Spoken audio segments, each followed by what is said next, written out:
Today, we are going to talk about the next key drivers of disruption in your workplace. Although turnover rates are decreasing and women are warming back up to a return to work, new data is revealing what could become major problems for many industries if they aren't paying attention. To give you an idea of how you can proactively prepare, we've called in Jack Berkowitz, Chief Data Officer at ADP.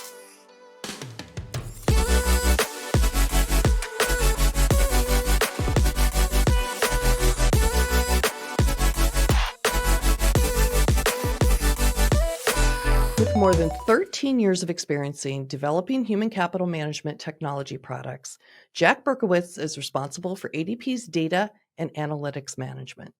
He partners closely with stakeholders to develop new data initiatives to improve client experience and ADP's competitive position. He also leads the ADP Data Cloud development team, building data products including people analytics, reporting, data licensing, and employment verification products.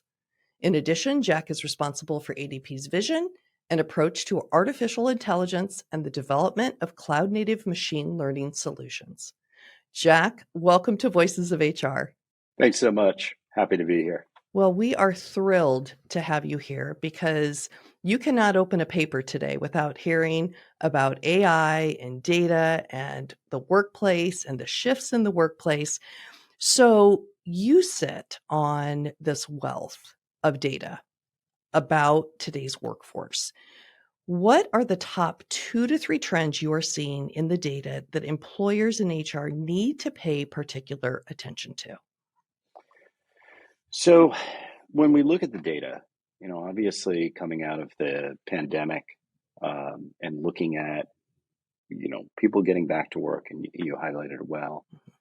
One of the big trends is to continue to see the slowdown of job switchers, and that's happening either due to the economic conditions, or at least the projection of economic conditions. But also, I do believe there was a flurry of people understanding about what they're now looking for in work, and people are starting to settle into that. And so, some of the things that HR teams needed to really worry about even 9 or 10 months ago, quick, hire. It's really about now, how do we create a deeper, more lasting experience with the people that we have? And how do we create that situation?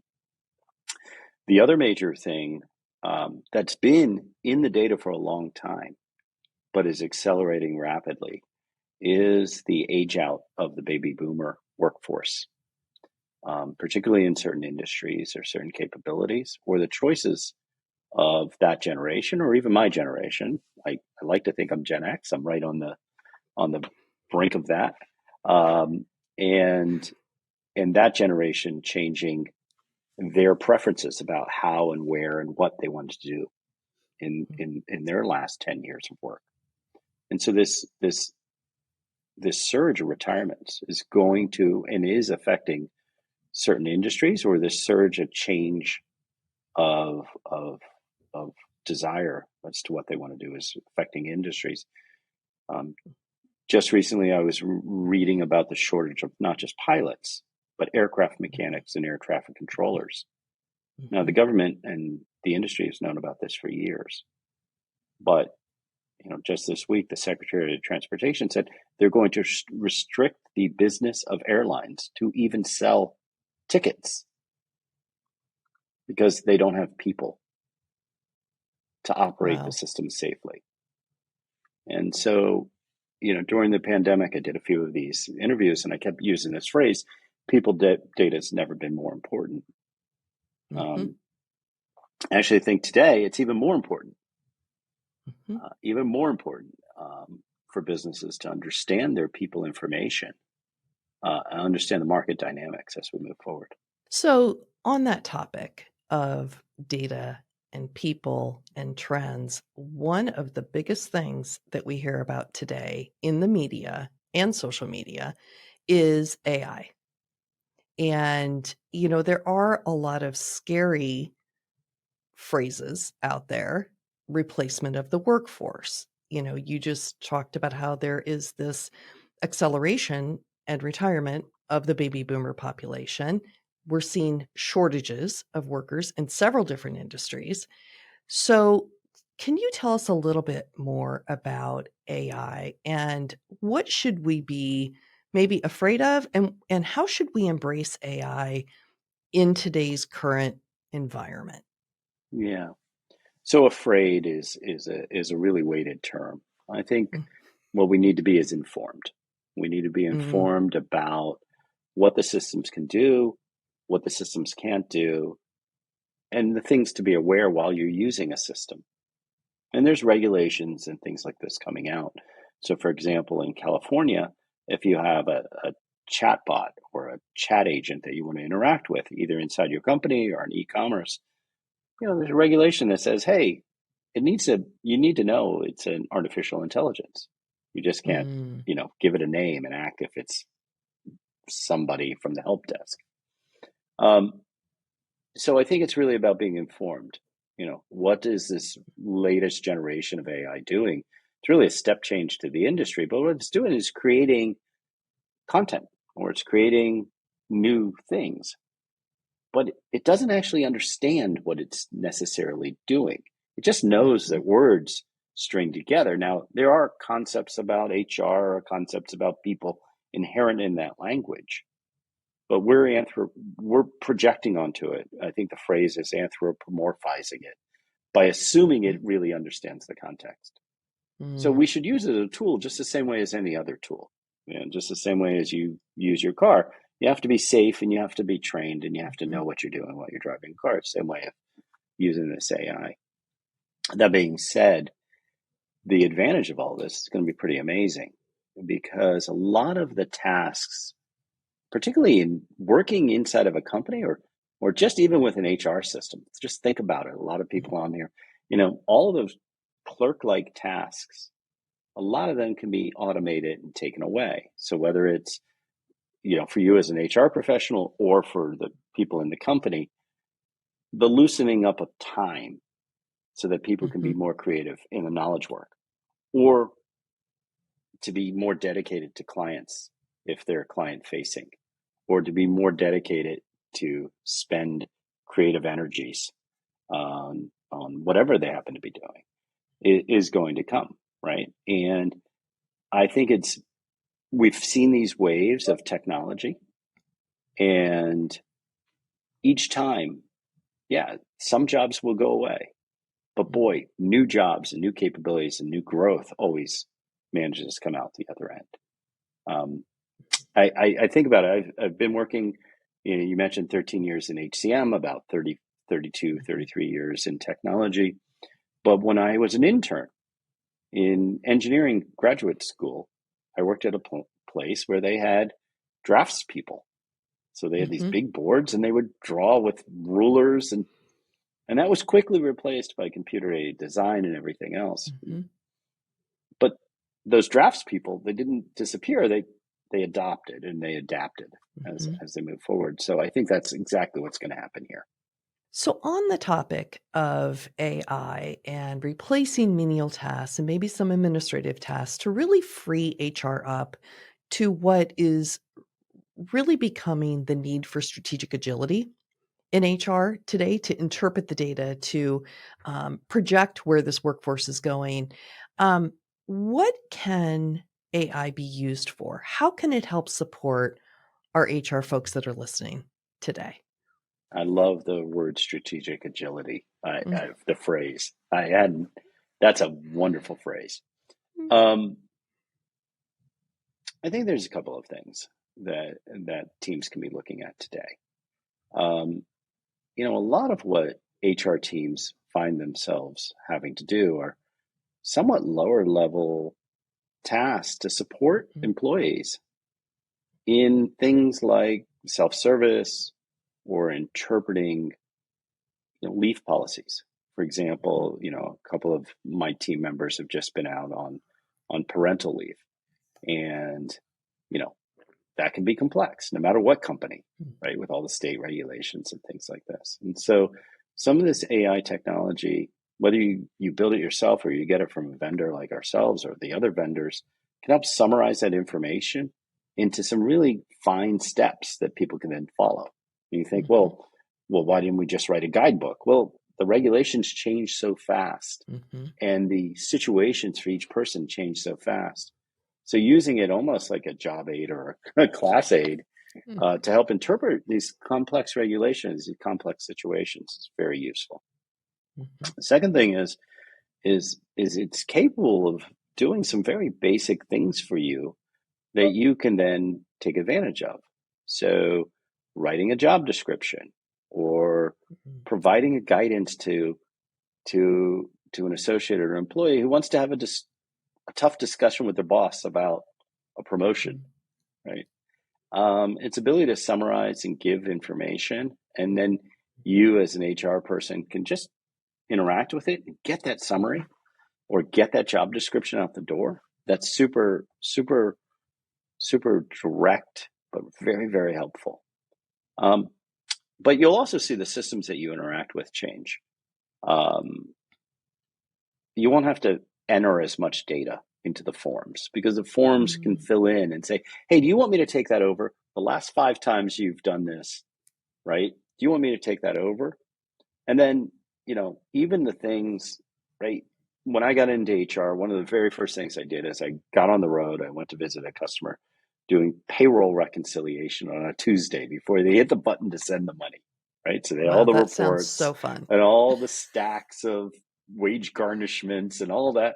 And everybody's sitting in a circle, line one, line. We've all seen it. Nobody Right. wants to talk about it in the business. No, no. But boy, the promise of us as an industry getting rid of that, Mm-hmm. or maybe allowing the AI to aid us, to direct us.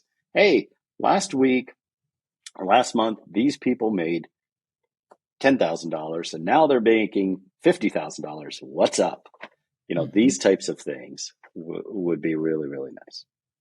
That's such a great answer. So, all of that information that you just provided is so imperative for HR pros to hear, even executives to hear, because I think there's a lot of questions in the executive ranks on how can we leverage AI much more universally within our organization. So, the perfect answer there, and something that people can react to.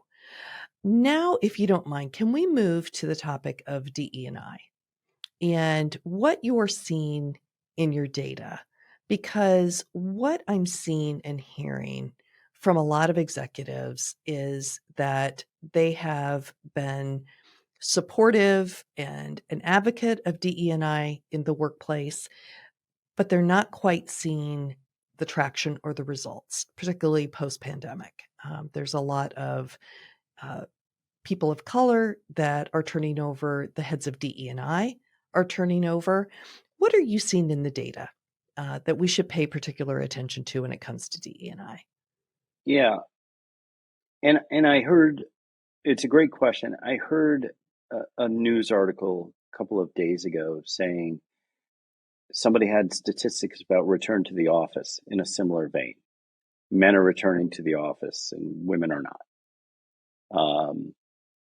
Now, I don't have the data to prove that one way or the other. I don't know who had that data, but it's interesting. So let's step back during the pandemic and look at what the dynamics were. At the beginning of the pandemic, women were disproportionately affected by the surge of layoffs. This is now going back 3 years into 2020.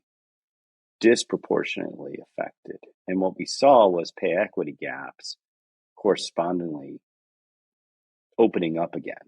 So pay equity had been being reduced over the previous 20 years, and the pay equity gaps had actually increased to levels that were, uh, you know, really negative in terms of things. During the pandemic, though, we saw the opposite happen.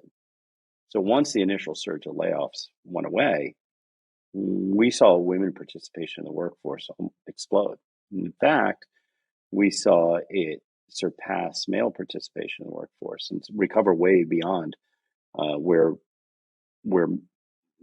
actually even pre-pandemic levels. So women were way more engaged in the workforce, um, and we saw pay equity gaps closing rapidly. In fact, we saw concrete action both for disadvantaged groups, classic disadvantaged groups, and women, pay equity gaps closing. Today, we're not seeing yet in the data that the pay equity gaps are reversing and going negative again, right? We are seeing, continued closure. We are seeing labor participation, though, start to balance. So, now the question is that because women are leaving the workforce, or are men coming back into the workforce? And I think it's really the latter. Men are re-entering the workforce because it turns out some of the jobs where people were terminated during the pandemic were jobs that were classically male.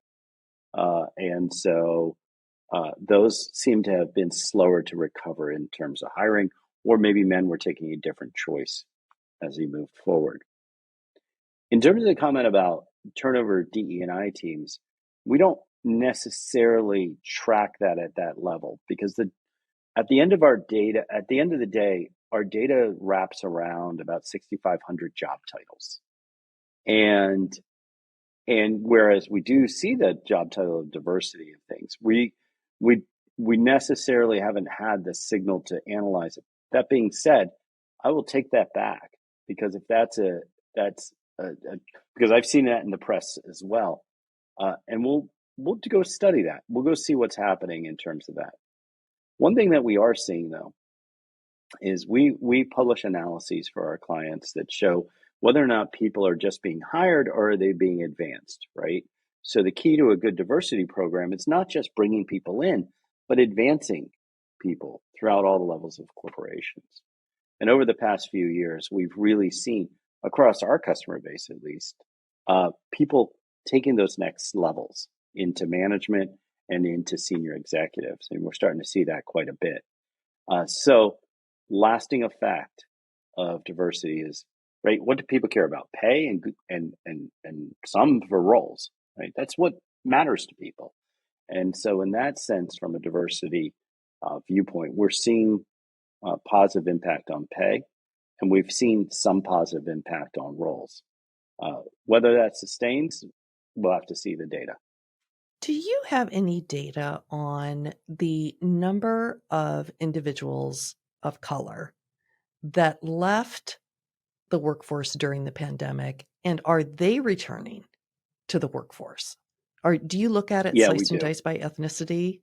Okay. Yeah, we do. So one of the things that we did a few years ago was we built essentially the first diversity benchmarks off of real data in the industry. And we make those available to our clients. And so you can actually see not just your diversity, but you can actually benchmark yourself against other companies, which becomes super interesting, right? So other companies in your industry, in your location, in your size, and we make that data available. And what we saw was certain groups, certain disadvantaged groups, again, similar to what we saw with the women in the pandemic, being disproportionately affected by the types of jobs that disappeared early in the phases. So a lot of people in hospitality and things like that were disproportionately affected, and those jobs tend to be, more diverse populations filling those roles. We've seen great recovery on that, great recovery across the board. And so we don't really see quite the same differences than we saw maybe a couple of years ago. We also, though, see people shifting as well, and I think this is for the positive in DE&I, from job title hiring to skills-based hiring. And this has been a big push of the DE&I advocacy community. It doesn't so much matter that you had that job or you went to that school. What matters are the skills that you accumulated during that. So we've invested a lot, not just in job titles and collecting, demographic data, but actually identifying the core skills underneath. So we have a massive skills graph, and we use that to interpret. And then we can actually see, people of color or certain locations in the country that have groupings of skills that Mm-hmm. companies can tap. And you're starting to see companies go tap those skills, either to build diverse workforces or just to get the skills that they need Mm-hmm. to fulfill their mission. Because, you know, look at the unemployment rate. Mm-hmm. When I was in college, they told us that structural unemployment was 3.6%. That meant it didn't matter. 3.6 of the population will percent of the population will always be out of work.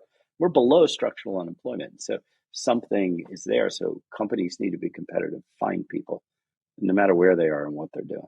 Yeah, and I also read, I think it was in the Wall Street Journal, that women are outpacing males, so females versus males, graduating from college at a rate, I think was like 40% higher, women 40% higher than males, over the next few years. And so you are starting to see this surge of women entering the workforce, people of color entering the workforce. And back to your point about skilling and upskilling, can you tell from the data, are those individuals being invested in? Because the one thing that we keep hearing over and over on this podcast is culture matters, and we want to hire these diverse candidates. We want to hire women, but once they get into organizations, they're either stuck with the broken rung or they're not being invested in and therefore not ascending in their organization. Are you seeing any data We're starting on to that? see the people moving up. I don't know that I have the data necessarily that you could correlate to say companies are investing in a certain population to develop the skills. Mm. Um, I, it's a really great question. I think it's a very loaded analysis as well, Yeah. right? Um, skill transition, though, in this day and age, is going to be relevant for all populations as we move Hmm. forward, no matter Hmm. what the group is. Yeah. And then there's also a lack of skill for um, core professions or core situations that's desperately going to affect the country. Okay, to kind of close out this whole topic of DE&I, you had said before that there is a group, a large group that is leaving the workforce and another group that is filling their positions. Can you tell our Voices of HR audience a little bit more about that? I think it's maybe early in the data, but there's some Yeah, indications that maybe you could share.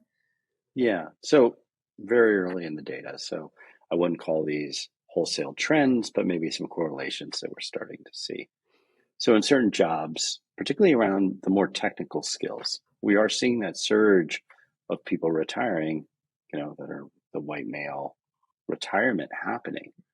But filling in behind it, we're seeing particularly women picking up more technical or hands-on type skills Hmm. and filling back in. Now it's just the beginning of a trend, right? And so we'll see if it's sustainable over time. But those jobs are there to be done. And you're starting to see women diversify in their career choices by gaining those skills and joining that area. And so, what am I talking about? Jobs that would be like a plumber, or jobs like an electrician, or jobs like firefighter, right? And so you start to see this surge over time. And then, just again in the press, you'll see articles now about, women electrical contractors. And this is an interesting trend, and I think it's a trend that you can see continue over time. That is so interesting. Are you seeing any roles in the data that, besides pilots, which you had talked about earlier, that have significant skill gaps that employers need to be aware of? Um, well, obviously, the trendy one to talk about is AI skills, but they're actually there, right? There is a lot of noise about software development skills versus AI skills. Mhm. And whether you get your AI from a vendor, or whether you decide to build some of these things yourselves, that's an area that people really need to get after. Also analytics. So if you look at the compensation for a relatively direct business intelligence engineer or business intelligence, somebody to build dashboards or build data pipe. I mean, these salaries are going through the roof. And that's because there's a shortage of people with these types of skills. And so companies, putting in training programs or upskilling people into this place, they're only going to benefit. Now, of course, I hear companies, I mean, I go through it myself. I have a large team as well. Well, wait a second. If I train this person, they're just going to leave for a higher salary. That may be the case, but it also is contingent on the company to create a financial and a cultural situation so that they want to stay. They want to take that on and then stay with the company and move forward. So these are two areas that any company, and it doesn't matter if you're in food service or in white collar consulting, you're going to need people that are analytically trained in the future, and that's a given no matter what the business is. And are those types of jobs typically male dominated? And are you seeing women starting to enter? Yeah, they tend to be. So software engineering tends to be about a 75-25 or an 80-20 male to female ratio. Analytics is not. Analytics tends to be more to mid, maybe 60-40. I don't know the numbers off the top of my head, but I can tell you from my own experience, most of my leads, we have a nice, because I work in an HR company, we have a nice diverse environment that we work in. But a lot in the data business, a lot of the leadership are women, and I think it's because of it was always kind of thought of as soft skill, maybe not the hardcore compute engineering, right? But math is math, and decisions are decisions, and you and I have spoken about that. Like people should be able to do this, and so we do see a better perspective for women. And classically in different groups in the analytics space. So it's a great area for people to be involved with. I love it. I've spent my career in it, but I think it's a great opportunity for people. I think it's such an exciting profession. It really is. You and I were just talking offline about I have a master's in decision sciences, and I never really actively pursued it, but boy, you're certainly inspiring me here. So who knows? Yeah, get back to work. Yeah. Yeah. So with these skill gaps and with more women entering maybe typically male dominated, or even in typical industries, financial services, health services, are you starting to see in the data that maybe in order to create more cohesive work teams or work teams that are more profitable or can drive more revenue, are you seeing any data that says, okay, industries, you need to really start doubling down on diversity initiatives, training, increasing collaborative skills with people who don't look like you? Are you starting to see any data around that? The best study I've seen was one actually a couple of years ago from McKinsey. McKinsey stepped back and did a study on this and essentially said more diverse teams yield higher business results over time, period. For us as an HR company and HR data, we see the mix of employees changing over time, but we don't necessarily have all the business results, right? We can see compensation related changes, and we can see, closing of pay gaps through looking at the compensation changes over time. And we can see certain groups, like, for example, sales teams, diverse sales teams. And because you can measure compensation for sales to imply business results, but it's a guess. But that McKinsey study was, I think, kind of a cornerstone of this argument, and it's a great study to wrap your arms around. Now, of course, it opens more questions for any business than it necessarily solves. But I thought it was pretty courageous for them to put it out there, put it that way. Is that a study that we can access and maybe put in the notes section? Yeah, I believe so. I would have to Google to find it. Okay. Or Bing or Bard or whatever it is to find it. But there is a study for that. Yeah. Any of them. Okay. All right. Yeah. If we find it, audience, we will definitely put it in our Yeah. notes at the end of this podcast. All right. So is there anything that we haven't covered that you're seeing in the data that you wanted our Voices of HR audience to know? I think there's we are constantly updating our information and putting it out for the public good. So we have our National Employment Report, for example, that we publish monthly that tells us not just about hiring trends, but also or unemployment levels, which people are used to from us, but now compensation and things like that. And I think one of the things that we see in the data, depending on the jobs and the regional locations, is the flurry for increasing a salary is certainly fading now, right? So over the previous year, you would hear people getting 30% raises and stuff, Of course, you'd walk in and look at your partner and be like, well, I didn't get that raise, right? But we're starting to see that temper down, right? We're starting to see that temper down. And, is that because of the economic change, or is that because companies are just, hey, we can't do this? I don't know, right? We certainly have seen a lot of press about layoffs.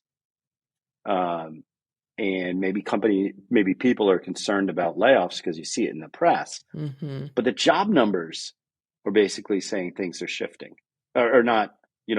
Layoffs aren't there. One interesting thing that we see, and maybe it's just because of our customer base, but I don't think so. I think this is across the board, is we are seeing a shift from large companies and people now moving into medium and smaller companies. Yes. And we saw it a couple of years ago, but now I would say it's more than just we happen to see a signal. We are actually seeing a trend. Those smaller and medium businesses are growing. Larger businesses, I'm not saying they're not growing, but there is a shift in the proportion of employees now working in medium businesses and smaller businesses than for the bigger businesses. Now, that may have come out of the pandemic. That may be coming out of people's choice. That may be coming out of the return to office push. I have no idea. But you do see a bit of that in the data. I mean, basically, right, I'm going to go open a jam factory in Brooklyn like everybody else. So, these are the things that you're seeing people do. Are you seeing any specific age groups or ethnicities or genders? Anything else that you can point to with the shift? No, we haven't gotten to that granularity. Okay. We can see it definite. You're seeing across the board, job titles, everything, just shifting, just the proportion changing. And the government's numbers show the same. So it's not just our data. The government's numbers show the same. So just a gradual shift of people working for, medium-sized businesses or even smaller businesses. And I think the government also has said, and Neela Richardson, who is our chief economist and just a great partner with me, she's cited, just the number of new business formations, from the government data corresponding to that too. So, you're seeing people forming up and being viable in small companies and happy with that. And so it's an interesting trend. It's an interesting post-industrial trend that we're starting to see. And again, back to AI technologies and all this other stuff, it's now feasible for people to do things. Like I can set up my banking. I can get payroll going through ADP. I can do these things by Right. myself. I don't need a huge staff of people to do this. Right. Right. Absolutely. Yeah, anecdotally, a lot of the people that I coach or train in organizations, the exodus that I'm seeing from large corporations to medium, even small, is that they want to have a greater impact. That Yeah, always is the same answer that comes out every single time. And sometimes they're able to do that. So that's right. okay, so we're going to wrap up this part and move on to something that we call rapid fire questions. So All these right. are Let me get prepared. are Okay. you okay, are you Yep. ready? Yep. Okay, so these are one sentence questions that I ask with one sentence answers so that the audience gets to know you better. Looks like you're ready to play. Sure. Okay. Let's do it. All right, let's do it. Okay, so you have a degree, I believe, in undergrad in psychology, a master's in industrial engineering, but you are now the head of data at ADP. Can you tell us, and this is going to take more than one sentence, and that's okay. How did that transition occur? And what did you want to do when you were younger versus what you're doing today? Yeah, this should take more than one sentence. So I wanted to build airplanes and rocket ships. So I was a child of the 60s and got to fly a lot as a kid. That's what I wanted to do. And what I was really interested in is the people flying the rocket ships. So Mm, I'm actually a human factors engineer. So the flight decks of the airplanes are what the astronauts need to do, or driving cars. So that's what I wanted to do. And I actually got to do it for about 2.5 years. And after about 2.5 years, they stopped building as many airplanes. I had to find something to do, and pivoting slightly into data about people is where I went in the huh. early 90s. And so most of my career has been either data about people or data in general.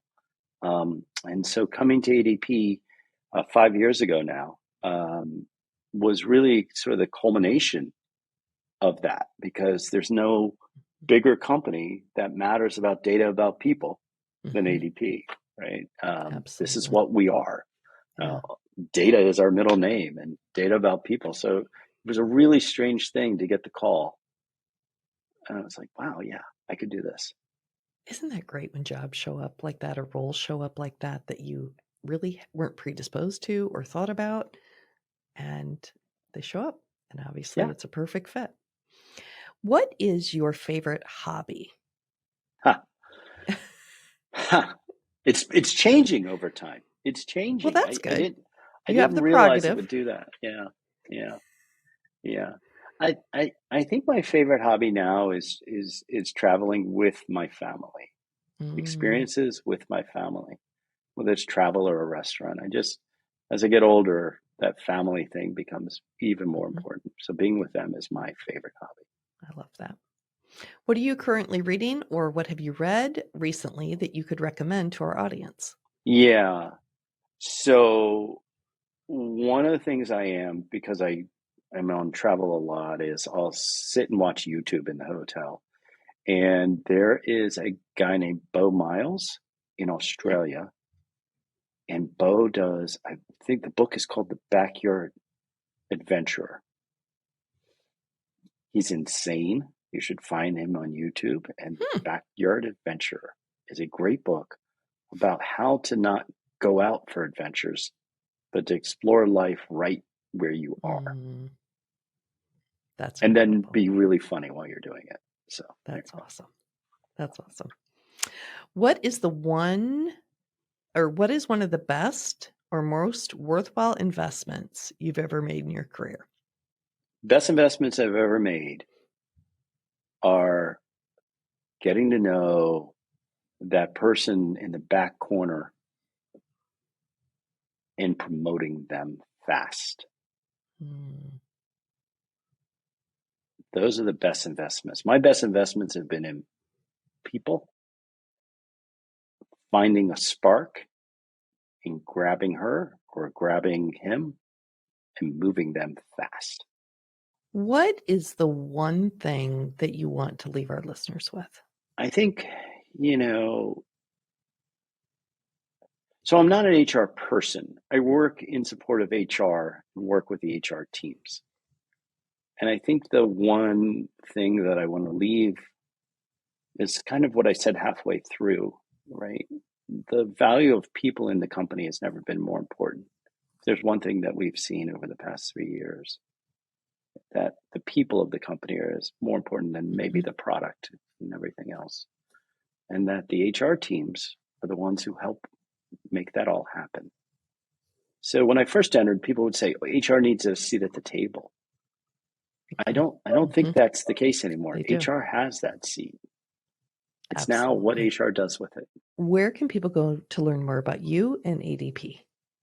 Well, our website's just miraculous, right? ADP.com. And some of the things that we do there. So whether it's Data Cloud or some of the products, we have a great blog called Spark, where people publish information, ADP Spark. And and if you want to learn about me, there's not that much out there, but there are a few of these podcasts. Today, we've been joined by Jack Berkowitz, Chief Data Officer at ADP. Thanks again for joining me, Jack. It's been such a pleasure. Thanks, Berta. I've really enjoyed it. I really hope you enjoyed this episode. Thanks so much for watching. We would love it if you shared your thoughts on any of the topics we discussed in the comments below. And if you got value from the video, it would mean the world to us if you hit the like button and subscribe to the HRMorning channel. Thank you so much for joining us, and we'll see you next time on Voices of HR.